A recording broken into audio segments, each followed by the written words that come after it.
On RH par Altea et le Lab RH.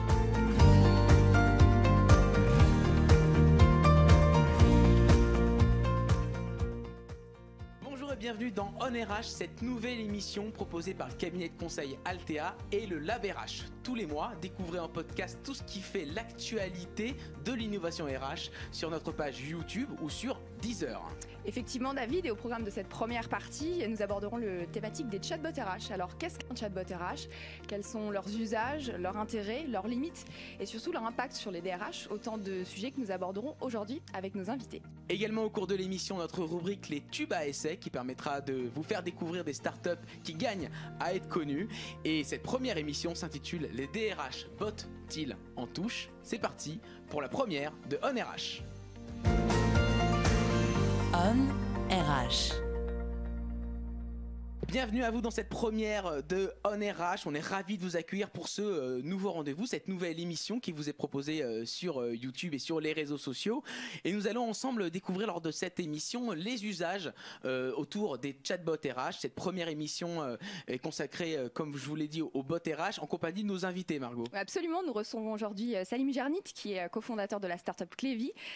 Et également Gaëtan Kerverne, directeur au sein du Centre interministériel de services informatiques relatifs aux ressources humaines. Merci à tous les deux d'être présents avec nous aujourd'hui. Nous aurons également au cours de cette émission l'éclairage de Jean Pralon, qui est notamment directeur au sein du pôle recherche du Lab RH. Et dans cette première partie d'émission, nous allons vraiment évoquer avec vous les usages, à quoi ça sert un chatbot RH. On va en parler avec vous. D'ailleurs, peut-être qu'avant de rentrer dans le cœur du sujet, Margot, on peut s'interroger sur qu'est-ce que le Centre interministériel de ressources interministériel, c'est bon. Il faut vulgariser ça. Tout est dans le titre, David. Ah oui, oui. Tout est dans le titre. C'est un organisme qui est rattaché au ministère des Finances qui conçoit, développe, exploite des solutions RH pour l'ensemble de la communauté fonction publique d'État. Le produit phare de cette entité est Renoir, qui est le premier SIRH interministériel qui gère et paye, enfin qui gérera dans quelques temps, parce que c'est pas encore aujourd'hui effectif, mais qui gérera et paiera d'ici 2020 150 000 agents de la fonction publique répartis dans 5 ministères différents. Le CISIR, c'est également une logique d'innovation, innovation en termes de méthode où on essaye de privilégier la co-construction, et en termes d'outils, et notamment la mise en place du chatbot. Ouais, on a eu l'occasion de travailler ensemble sur une mission au CISIR, donc moi je vois ça comme une marmite bouillonnante de projets qui a pour objectif de rationaliser tous les CRH de l'État, et effectivement ça bouillonne d'idées, de projets, et notamment un chatbot a été mis en œuvre, on va en parler avec vous Gaëtan, a été mis en œuvre il y a quelques mois avec déjà des premiers résultats, on en parlera. Tout à fait. Même question du coup pour vous Salim, est-ce que vous pouvez nous présenter en quelques mots du coup votre start-up ? Oui, du coup Clévy c'est une start-up qui édite une plateforme de création de chatbots à destination exclusive des entreprises. Notre but, c'est de créer des solutions basées sur des algorithmes d'intelligence artificielle qui permettent aux entreprises très simplement en quelques semaines de créer des chatbots d'information à destination de leurs collaborateurs. C'est quoi un chatbot d'information ? C'est un chatbot qui va apprendre à répondre automatiquement aux questions récurrentes des collaborateurs. Pour vous donner une petite idée et rendre ça un petit peu plus concret, les gros usages sur lesquels nos clients nous utilisent, c'est bien sûr les RH, répondre aux questions administratives RH, mais ça passe aussi par le support informatique, tout ce qui a trait à la conduite du changement. Quand vous mettez par exemple, vous déployez un nouvel outil, ça va générer plein de questions, vous pouvez mettre un chatbot en place pour pouvoir répondre à ces questions.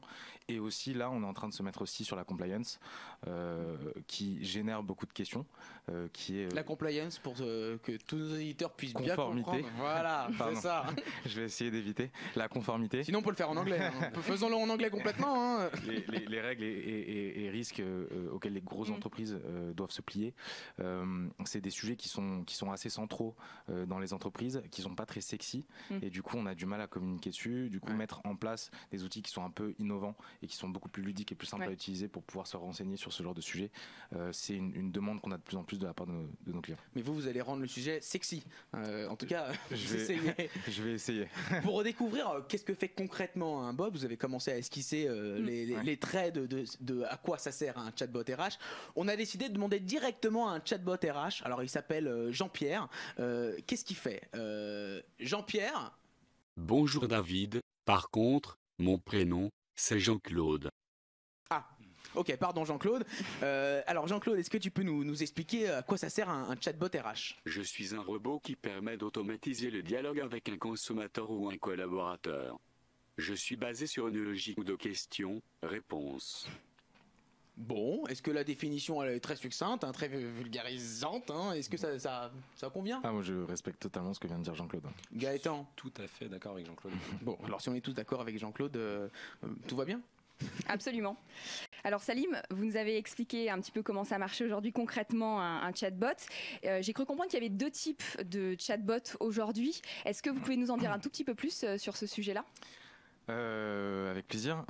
Il y a 2 grands types de chatbots aujourd'hui. Ce qui est un peu compliqué, c'est que les 2 types commencent à se mélanger un peu. Mais pour simplifier, vous avez des chatbots qui vont être adossés à des moteurs de règles, qui n'ont pas énormément d'intelligence. En fait, vous allez développer en dur différentes règles, des arbres de scénario, qui vont permettre aux collaborateurs ou à l'utilisateur final de rentrer dans des chemins de discussion. Comment vas-tu? Je vais bien, etc., etc. J'aimerais connaître la météo. Où est-ce que tu te situes? Je me situe à Lyon, la météo à Lyon, etc. Ça, c'est donc l'avantage de ce type de chatbot, c'est qu'on a vraiment l'impression d'avoir une conversation. On va mimer une conversation. Le problème, c'est qu'ils n'ont pas d'intelligence. C'est pas apprenant, c'est comme pas on dit. apprenant, exactement. L'autre avantage, c'est que vous pouvez en plus les interfacer. Vu que c'est un moteur de règles, vous pouvez les interfacer avec des solutions et permettre aux utilisateurs de faire des actions via le chatbot, commander un billet de train, etc. Le problème, c'est que ils ont une très mauvaise compréhension du langage naturel. Donc, si vous sortez de votre arbre derrière le chatbot, il ne saura pas répondre, ça va créer un effet très déceptif. Si vous posez 3 questions et que 3 fois d'affilée, vous avez désolé, je connais pas la réponse, désolé, je connais pas la réponse, vous perdez l'utilisateur, jamais il reviendra. D'accord. Le deuxième grand type, c'est le type que nous on fait, question-réponse, qui est basé uniquement essentiellement sur des technologies de compréhension du langage naturel. Des algorithmes qui ont vocation à comprendre la question, vraiment la question que pose l'utilisateur.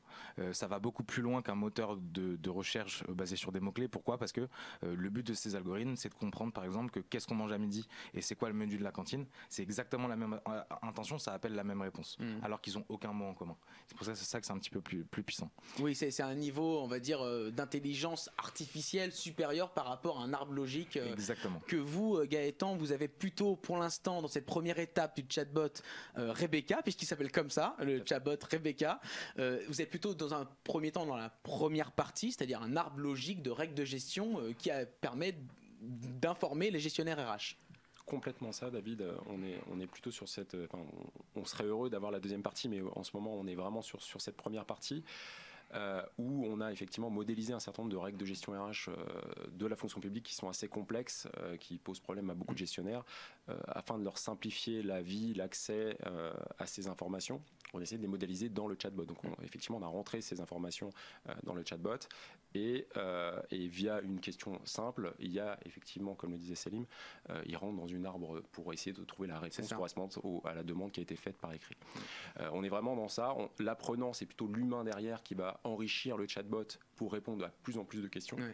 Mais il n'apprend pas vraiment en tant que tel. C'est vraiment une logique de l'homme analyse les retours, ce qui n'a pas marché, ce qui n'a pas fonctionné pour enrichir le chatbot au fil de l'eau. D'accord, très bien. Si je puis me permettre, il n'y a pas un modèle qui est meilleur que l'autre. C'est-à-dire qu'il y a des situations dans lesquelles faire un chatbot sur un moteur de règles est plus performant. Et il y a des situations dans lesquelles faire un chatbot à partir d'algorithmes de compréhension du langage est plus performant. Si vous êtes sur la question-réponse, nous c'est ce qu'on fait. On veut faciliter l'accès à l'information et automatiser la réponse aux questions fréquentes. Et du coup, dans ce cas, par contre, vous n'allez pas pouvoir faire des actions, vous n'allez pas pouvoir poser des jours de congé. Mais peut-être que l'arbre logique permet aussi quelque part de créer un premier rétex pour créer derrière un deuxième chatbot plus apprenant. C'est-à-dire qu'on engrange des données, des questions, etc. qui permet derrière peut-être d'avoir un algorithme un peu plus puissant. Oui et non, il va me dire. Bah ouais, exactement. Je ne vais pas faire ma langue de bois, mais si vous n'avez pas d'algorithme au départ, vous ne pourrez pas... D'accord, faut anticiper quand même en fonction du besoin. Est-ce qu'il y a besoin d'être dans une technologie apprenante ou est-ce qu'on a besoin d'être dans un arbre de décision un peu plus classique mais qui est tout quand même innovant parce qu'on est quand même dans le cas de Rebecca sur un projet innovant de chatbot dans la sphère publique qui plus est. Donc on est quand même sur quelque chose d'ambitieux et d'innovant.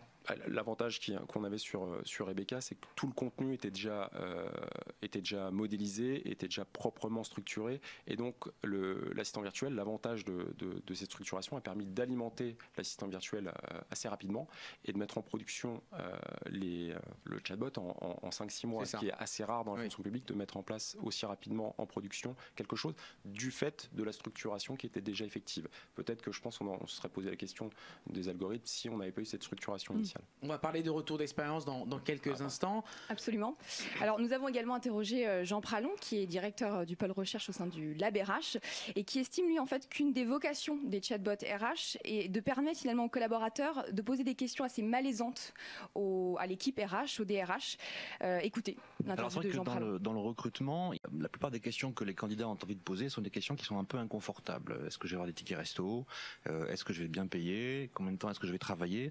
Ce sont des questions dont on dit beaucoup qu'il faudrait les manier avec précaution et les poser le moins souvent possible, parce que ça indispose le recruteur. Alors le recruteur, effectivement, il a pas envie qu'on lui pose des questions du genre combien je vais gagner, est-ce que je vais avoir des tickets resto? Ça fait un peu candidat consommateur. Et pourtant, ce sont des questions importantes. Donc les poser à un robot, les poser à un bot, au fond, c'est plus confortable pour le candidat, d'autant plus que ce sont des questions dont les réponses sont très simples. Donc on peut très facilement apprendre à un bot à répondre 56 cas plus 2 tickets resto par mois. Salim, êtes-vous d'accord du coup avec ce qu'on vient d'entendre de la part de Jean Pralon?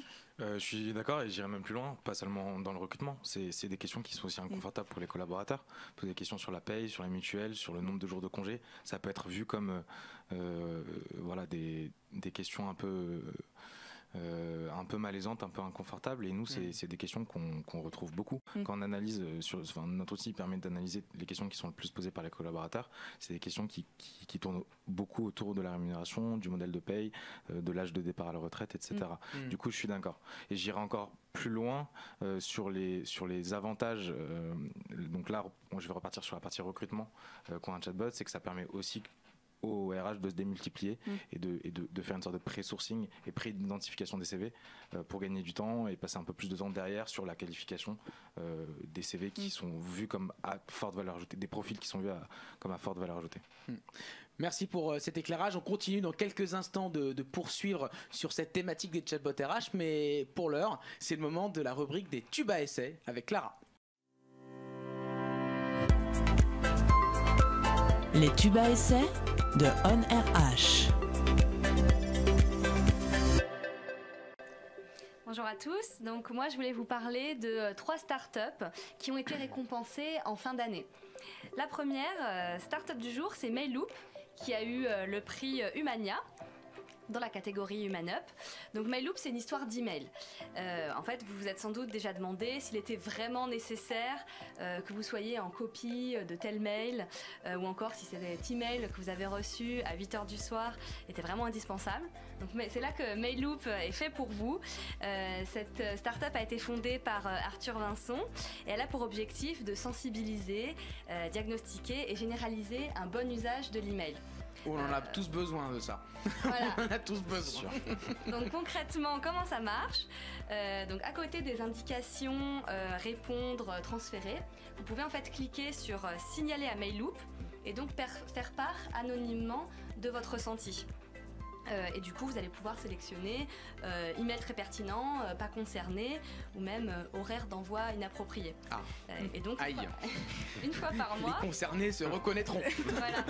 Et donc tous les mois, chaque membre des équipes va recevoir un rapport individuel et confidentiel où il va découvrir ce que les autres pensent de ces emails.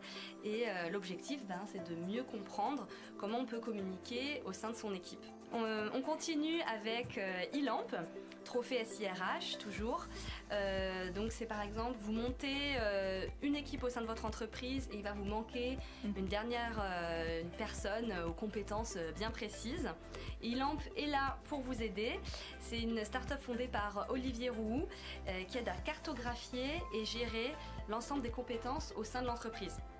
Donc les collaborateurs vont pouvoir mettre à jour leurs compétences et les managers et RH identifier rapidement le ou les experts qu'il leur faut pour aller compléter leur équipe et faire monter les personnes sur les projets. Gestion de compétences avec un outil spécialisé. Donc. Exactement. Très bien. Et on termine avec vendredi, récompensé dans la catégorie événements RMS Conf, prix du public avec Clévy. Donc si vous avez toujours travaillé pour des associations, vous voulez donner cette opportunité à vos stagiaires ou salariés, il faut rencontrer cette start-up vendredi. Elle a été initiée par Félix Demonde et elle propose aux stagiaires et aux salariés de s'engager un jour par semaine pour une association. Donc le principe, c'est très simple. Du lundi au jeudi, vous êtes en entreprise et le vendredi, vous travaillez en association. Donc pour le bénéficiaire, ça va être l'opportunité de découvrir un nouvel univers. Le don de soi. Exactement. Un univers totalement différent qui va le sortir un petit peu de son activité quotidienne en entreprise et bien sûr de développer ses compétences. Et donc la start-up va répondre aux enjeux d'attractivité et de développement des talents, puisque ça donne envie aussi de s'investir par ailleurs, pas que dans son entreprise. Et il y a déjà plus de 30 entreprises et 50 associations engagées sur le projet. Parfait, merci beaucoup Clara. Merci. On RH. Merci effectivement Clara pour cette présentation de start-up qui font toujours plus d'innovation dans les RH. Alors c'est terminé pour cette première partie. La deuxième partie de notre web radio est consacrée cette fois-ci au retour d'expérience, donc des exemples très concrets d'utilisation des chatbots dans les entreprises. Et si vous voulez dès à présent écouter cette deuxième partie de web radio, il suffit d'aller sur notre chaîne YouTube On RH. On RH par Altea et le Lab RH.